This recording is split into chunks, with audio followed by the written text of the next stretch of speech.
Magtymul paragy olmasyn. Ey yaranlar, musulmanlar, däli köňül joş olmasyn.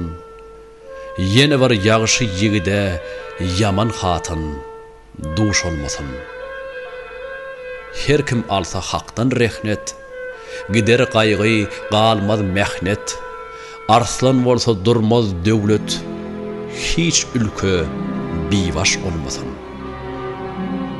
Täsip edip at besläne, ýoldaş bolsyn hayır aslyna, haram aşap şer isläne, uzak ömür ýaş olmasyn. Her kimin öz synasyna, akyl görünür beýnisine, iki dostuň arasyna yaman ýogul iş olmasyn.